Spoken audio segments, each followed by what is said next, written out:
je vais vous parler du threat model de Kubernetes. Donc, dans ce slide-là, ce sera un peu chargé, mais Kubernetes est un environnement plus ou moins complexe. Donc, le threat model va nous permettre au moins de parler des potentielles surfaces d'attaque à travers son architecture et ses différentes composantes. Donc, son architecture se présente comme suit. On a les deux éléments les plus importants, donc le control plane et le data plane. Le control plane, c'est le cerveau de la plateforme. Donc, c'est lui qui prend les décisions globales du cluster. Et on a le data plane en bas, donc, qui héberge nos applications, qui se trouvent dans des conteneurs. Donc, ces conteneurs sont localisés dans des pods et les pods dans des espaces logiques appelés namespace. Donc, ici, on va prendre un exemple de déploiement d'application, donc, qui va être lancé par un développeur pour comprendre un peu l'architecture de Kube et surtout le flow de données. Donc, dans le control plane, on va retrouver l'API server. Donc, c'est la gateway du control plane. Donc, quand l'utilisateur lance une commande pour déployer son application, la requête est redirigée vers l'API server. Donc, cette composante est assez sensible car toutes les requêtes ou commandes du cluster passent par elle. À partir de ce moment-là, on peut rapidement s'imaginer un risque de déni de service si certaines précautions ne sont pas prises en compte. D'ailleurs, en 2019, il y avait un bulletin de vulnérabilité donc, qui avait informé que l'API de Kube était exposée à un risque de déni de service par le déploiement de manifestes JSON malicieux. Donc, les utilisateurs autorisés à lancer des commandes patch pouvaient forger donc, la requête de telle sorte à consommer excessivement des ressources compute et faire tomber par conséquent l'API. Donc, c'est une composante qui est très critique et qui nécessite d'être difficile d'accès. Donc, quand je dis difficile d'accès, c'est-à-dire elle ne doit pas être exposée n'importe comment, ou en tout cas, elle doit être accédée dans les règles de l'art, c'est-à-dire par un mécanisme d'authentification, d'autorisation, etc. Donc, tout ça pour éviter justement de la manipuler à des fins malveillantes. Donc là, c'est OK. Donc, l'API server a reçu la requête. Donc, il valide la requête ou pas. Ça va dépendre. Et donc, il va écrire dans une autre composante appelée letCD, donc le TCD. Et à partir de cet instant, on a un état désiré du cluster. Donc, letCD, c'est la base de données sous forme de clé-valeur du cluster. Donc, il stocke l'état du cluster, donc tous les fichiers, configuration, secret, tout est stocké dans le letCD. Donc, c'est également une composante assez sensible, donc aussi sensible que l'API, car si on la perd, on a une interruption de service.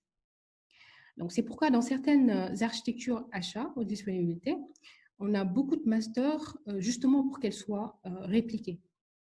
Également, il est nécessaire de la backuper parce que si le cluster tombe et qu'on n'a pas de backup, donc là, c'est un peu la catastrophe. Donc, on ne pourra plus remettre sur pied le cluster. Sans oublier voilà, qu'elle doit être chiffrée pour éviter d'avoir la base de données en clair, etc. Donc, c'est vraiment une surface d'attaque, on va dire, potentielle, surtout dans un environnement de production. Alors, donc, l'utilisateur a fait sa requête à l'API, donc qui a validé et stocké dans le TCD. Donc, à présent, on a un état désiré. Donc, maintenant, il faut déployer son application.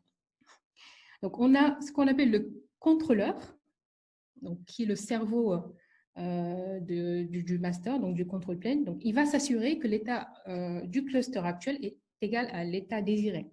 Donc, c'est un loop qui va pouler les informations et demander l'exécution des ressources donc, sur le cluster.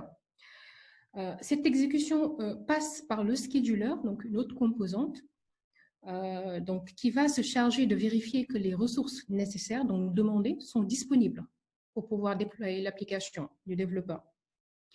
Donc, en gros, ça, c'est le master et tous les éléments qui contrôlent le cluster, donc les différents composants. Donc, il est vraiment nécessaire de mettre en place toutes les mesures de sécurité pour éviter des risques de déni de service, de corruption de la base de données ou en somme de prise de contrôle totale du cluster à partir de ce node.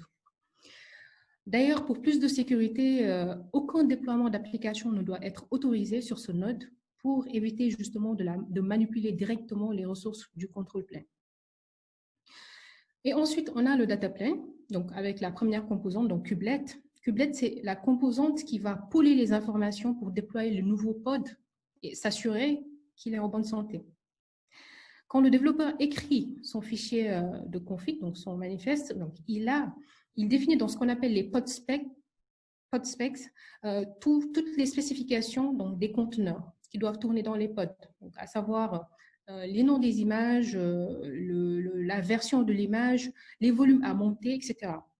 Donc, c'est Kubelet qui va s'assurer que tout ce qui est défini dans les specs va être déployé donc, au sein des nodes. Donc, c'est une composante aussi également qui est critique, okay, étant donné qu'il orchestre l'exécution des pods. Et d'ailleurs, pour la petite histoire, vers 2015, il était possible de targeter l'API de Kubelet sur le port 10250 sans pour autant être authentifié.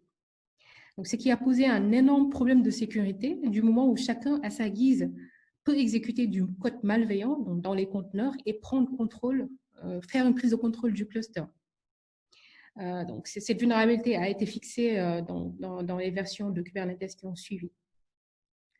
Donc voilà, pour un attaquant, Kubelet est également une surface d'attaque qui est très intéressante.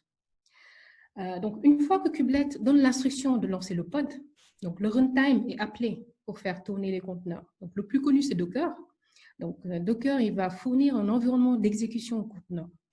Donc, les images de conteneurs vont être récupérées via une registry. Et là, à ce niveau, on a également un risque majeur. Car si les images embarquent des vulnérabilités, ou alors si le développeur a pushé une image avec des credentials codés en dur, donc l'application est vulnérable et le cluster peut être exploité. Donc, tout ce qui tourne dans la runtime doit être analysé et inspecté à la loupe. Donc, même chose pour les registries.